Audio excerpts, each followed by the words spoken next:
I believe I am now live. Good evening, everyone. Hope everyone is doing better today than obviously yesterday.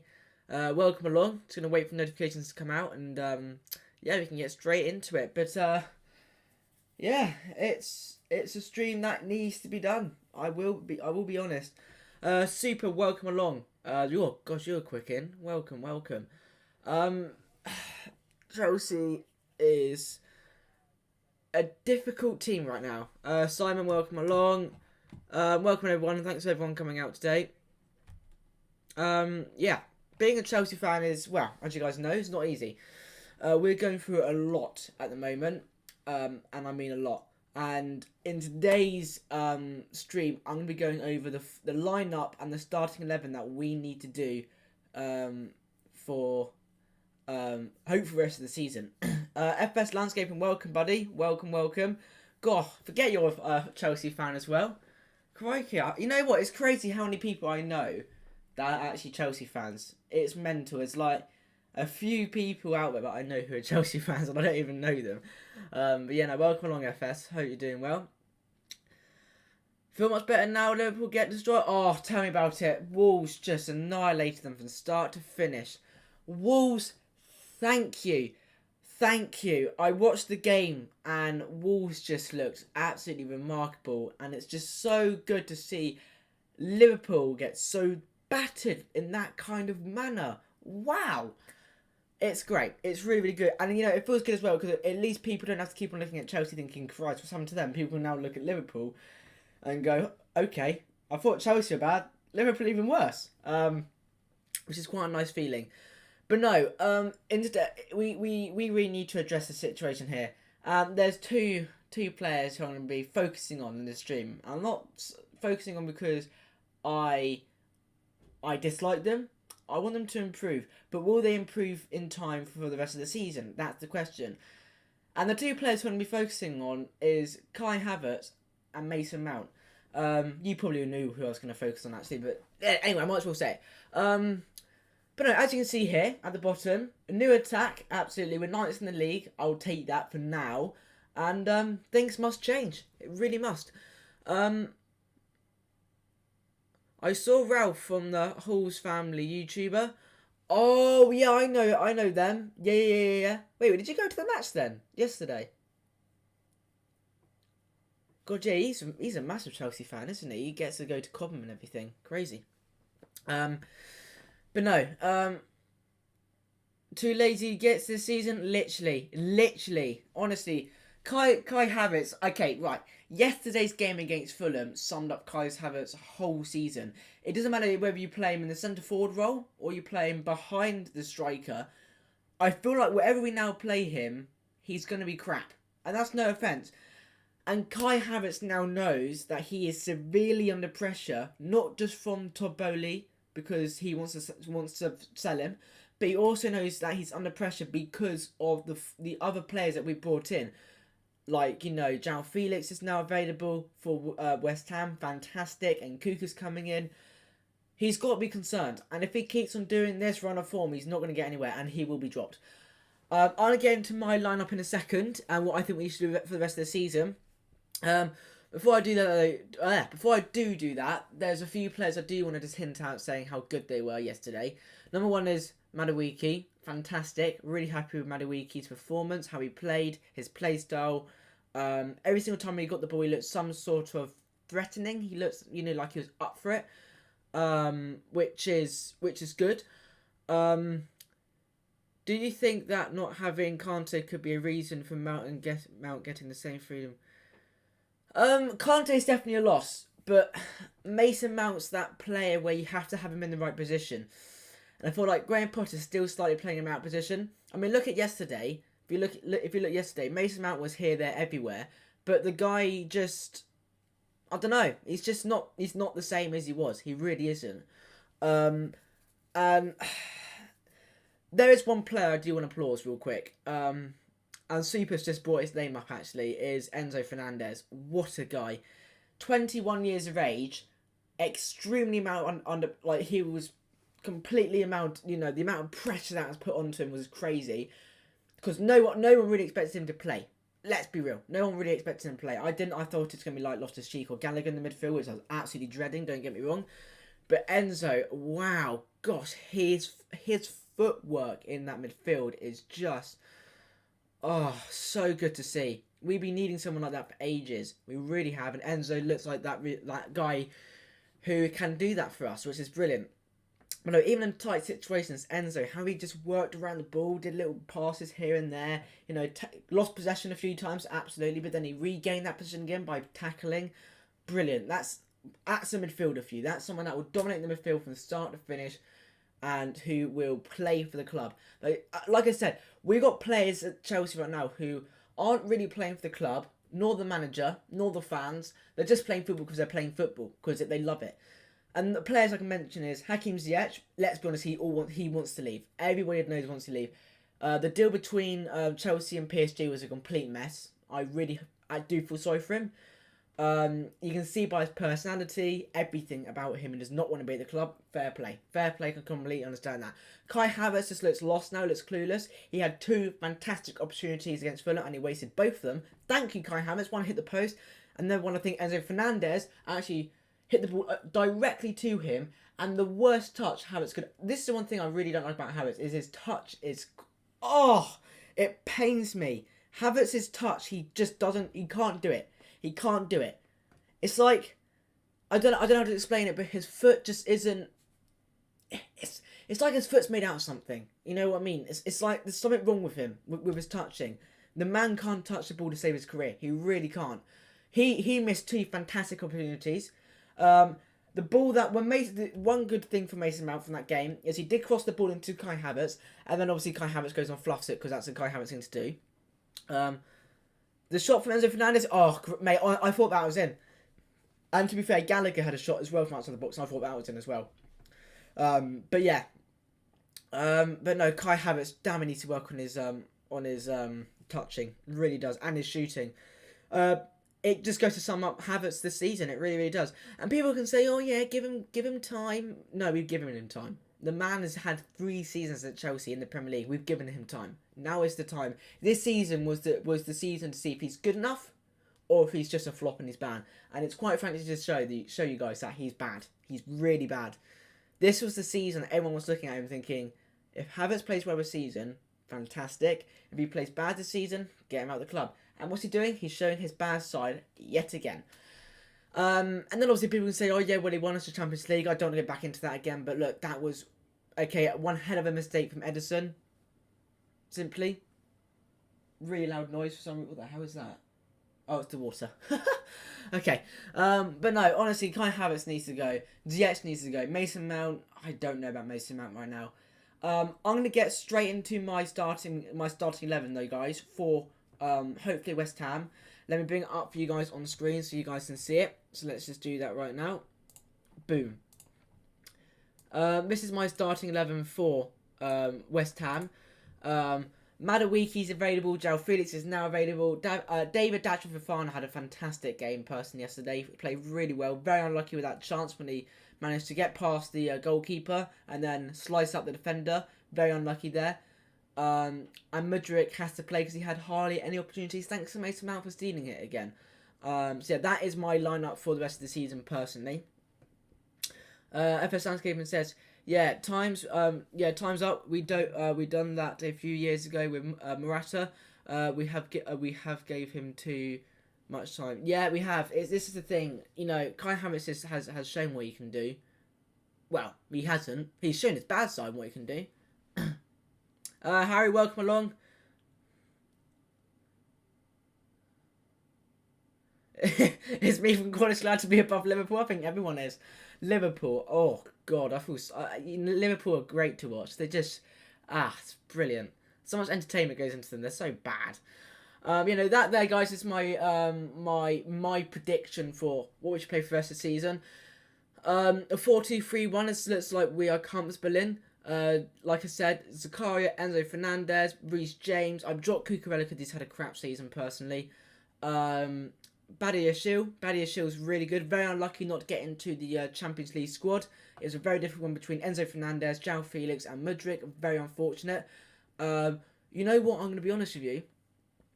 I would have dropped Mudryk and brought in Madueke in the Champions League. But the only reason why I'm saying that though is because he actually did show some sort of form of electric. You know, some boost to the attack. Mudryk did, not Mudryk. Madueke did. Compared to Mudryk, but then I feel bad for Mudryk because he got, Mason Mount just stole him. Completely just said, no, you're not playing, mate. We were literally playing with 10 men. Then we've got Thiago Silva and then Kepa. So that is pretty much my starting 11 for the next season. Now, obviously, for the Champions League, that'll be different. The only reason why is because Fofana's not involved, Madueke's not involved, so we're going to have to try and deal with that a little bit, which should be okay. But, we'll just have to work around that. But yeah, let me know, guys, what do you think about that starting 11 for definitely the Premier League, but Champions League will be different, absolutely different. And I will be doing my match preview for West Ham, absolutely, so stay tuned for that. That'll be coming, when we're playing Saturday, that'll be coming Friday evening. So yeah, look out for that. But no, the midfield looks good. We've got Zakaria, Enzo Fernandez. I love the attack, which is good. The attack is, that's just young talent there. Literally shouting young talent, but, they're going to score goals, aren't they? Get Havertz out to Leverkusen? Absolutely. Absolutely. Fofana put more effort in than Havertz the whole game. Literally. The miss from Fofana, oh, God. Honestly, I actually thought he scored. Lose to West Ham, Potter must go? No. No. Harry. Look, I see what you're trying to say with that, and the whole situation, and Potter, he's not doing well at Chelsea, he's suffering. Todd Boehly has brought these players that Graham Potter has asked him to get. They've come into the club, and now it's Potter's time to get them used to the surroundings, used to each other, get them used to the atmosphere. Whatever they need to get used to, he will get them used to it. Get them to bond with each other. Do something in the training ground to link them up. We don't see any linking up in the games. I'll tell you that for a fact. Link them up. Try and get them to do things that we haven't seen before.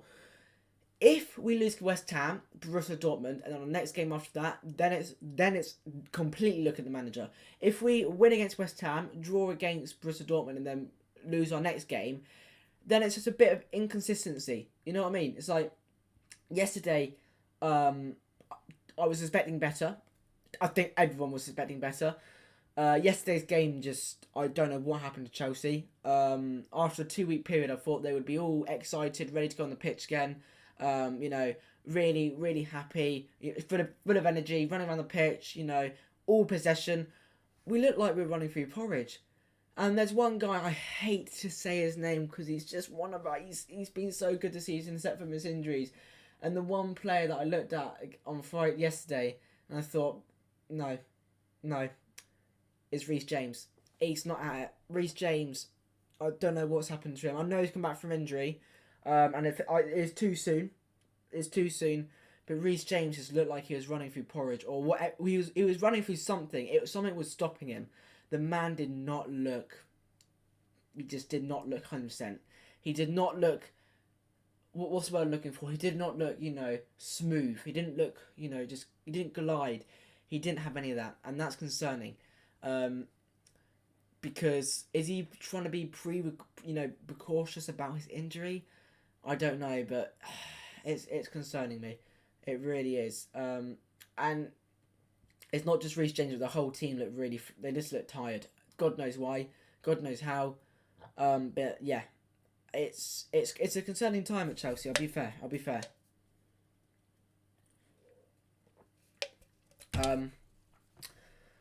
But no, there's a lot of things we need to work on the training ground and obviously in the matches.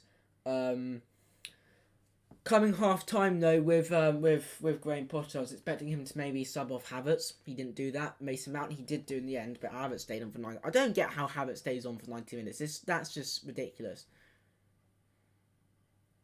Did you see Todd Boehly's reaction to Fofana's miss? I didn't, but it was probably quite a shock for him. He's probably thinking, I've just wasted that much money on a guy who's just missed a shot that easy. I mean, he's young, we've got to give him a good time. Can I just say something real quick?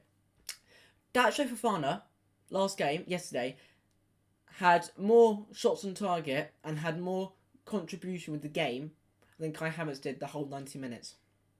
If that doesn't sum up Havertz this season, I don't know what does. I don't know what does. Because quite frankly, it's a little bit embarrassing from Kai Havertz. He should be blooming well ashamed of himself from that. Very ashamed from himself. It's crazy. You know, for Kai Havertz, who played 94 minutes, and Dacho Fofana, who came off for like maybe 15-20 minutes, Dacho Fofana had more, more threat. He had more with him than Kai Havertz did. That just sums up Kai Havertz for you personally. But yeah, it's a shock. It really is. The other thing I want to get into as well, guys, is thanks for all the likes as well, guys. Appreciate it. If you haven't already, make sure to turn on notifications and also subscribe if you haven't already. Which I'm pretty sure you guys have. But let me just...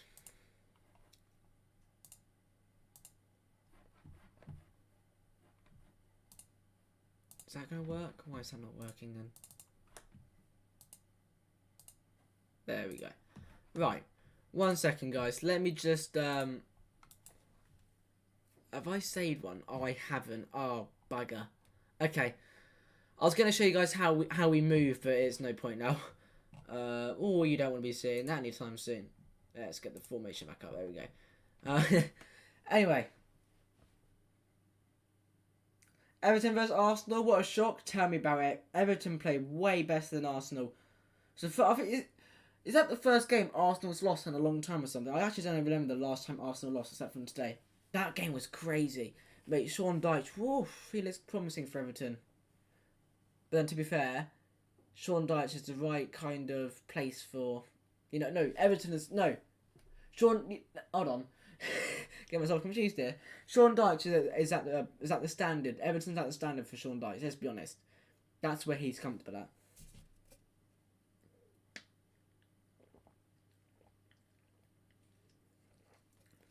It's been really quiet Saturday stream. Where is everyone at?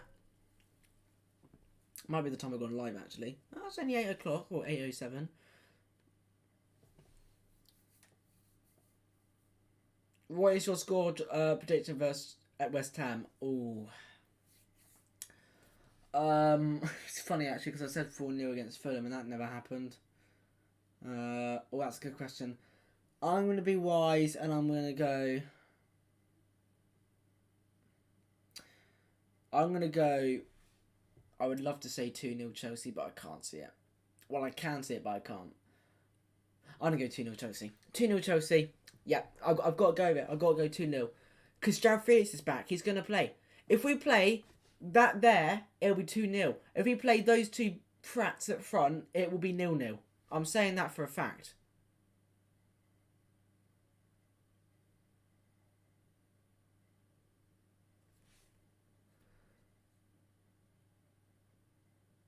And Havertz played bad on purpose. You know what, he probably is. He probably wants to go now, to be fair. He probably wants to go. It's probably why he's playing bad.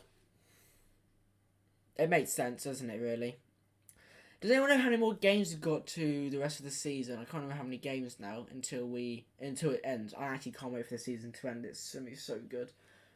Because then, we can then start... Chelsea can start looking and think, what the hell's gone wrong with this club? And we can really kind of try and work out what we need to improve on. Is it like 15 more games left or something like that? Less than that? Actually not too sure, Ends soon though, doesn't it? Because from the, yeah. I'm actually looking forward to the season to end. I never normally say that. I'm sad because Jorginho. Yeah, we've got Enzo Fernandez though. Would you rather have Enzo or Jorginho? I'm happy. I'm very happy that Jorginho's left. Oh God, I'm so happy.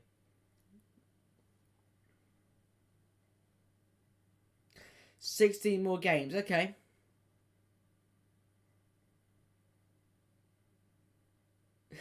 West Ham versus Chelsea, 1-0 scrappy goal from Chilwell. I wouldn't be surprised if it's one of our fullbacks again.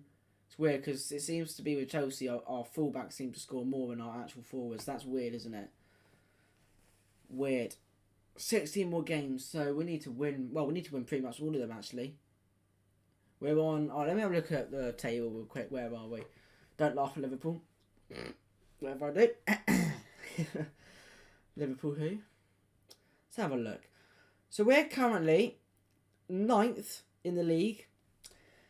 Fulham are exactly 2 points ahead of us. Brentford are 3 points ahead of us. And Brighton 4 and Tottenham. So we're exactly 6 points behind Tottenham.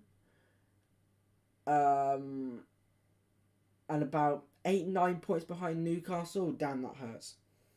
So if we win against West Ham are 16th. If we beat West Ham, we get 33 points. That's good, because that means then we're climbing. And Liverpool, who have Liverpool got now? I need to know this. Let's have a look. Who have Liverpool got? I think it's next weekend, isn't it? Liverpool have got, prepare to laugh, Everton. Oh, of course they've got Everton. Everton going to win that game. I feel Everton will win that game. Yeah. So Liverpool will lose that game most likely. Let's be realistic here. So pretty much how it's going to work. So yeah, Chelsea got West Ham next. Let's get this right. West Ham.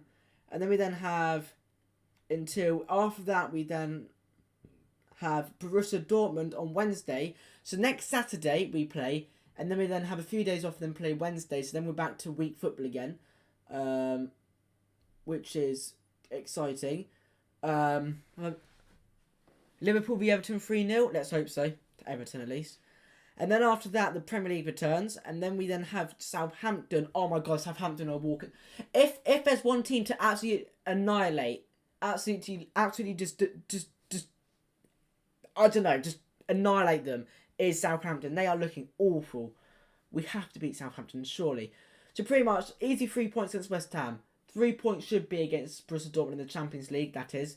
And then we then have Southampton, another easy 3 points. So that's 2 Premier League games we should be winning. And then Liverpool 100 Everton. Oh my God, imagine that. I think Liverpool would have to stop playing football at that point. And then the weekend after that, we then face Tottenham. So it's pretty much West Ham, Borussia Dortmund, Southampton, Tottenham. So Tottenham's the only hard game that we properly have, and that's away at 1:30. Damn, that sucks. 1:30, really? Jesus. And then after that, we then have Leeds. Leeds for easy game. Yeah, you see, we've got easy fixtures now. And then after that, we then probably have, let me guess, Borussia Dortmund again. And that's at home. So the first leg against Borussia Dortmund is away, and then the second leg is at home. So we have West Ham, Borussia Dortmund, Southampton, Tottenham, Borussia Dortmund, and then we then have Leicester. Oh my God, these games are getting easier for us now. Or Leicester did win today. So yeah, all in all, no one can be nervous. We have pretty easy fixtures ahead of us. Pretty easy fixtures. Southampton and West Ham should be a walk in the park for us. Really, they should be. I mean, Jorginho is slow. He's very slow. And he gave us absolutely nothing. Hence why we sold him. But no. Our next fixtures we should be winning pretty comfortably. As I said, I think West Ham will be 2-0. Chelsea v Borussia Dortmund, I reckon, will be 2-1. I think they will score, but we'll win 2-1. Southampton, I'm going to go with 3-0 Chelsea. And then Spurs, I think, will win 2-1 again. So I think there's going to be winning. There's going to be winning. And if we play that team there, we should get somewhere in the league. We should. Absolutely should. I do now hope that Graham Potter's seen the light. I really do. I really do. I hope he's seen that Havertz and Mason Mount need to be dropped. Fingers crossed, because they just do. They really do. It's actually quite frustrating. So, yeah, we'll have to see. But no, I think that's where I'm going to leave it today, guys. That's all I really wanted to talk about today. Is pretty much the formation and like how we pretty much improve and the team that we need to play against, or the team we need to play for the rest of the season. And yeah, appreciate everyone coming out today. I should be next live hopefully either tomorrow or Monday. So catch me on both of those. And yeah, guys, thank you very much for watching. I've been Rocket Kid. You guys have been awesome as always. Take care. Have a great day tomorrow.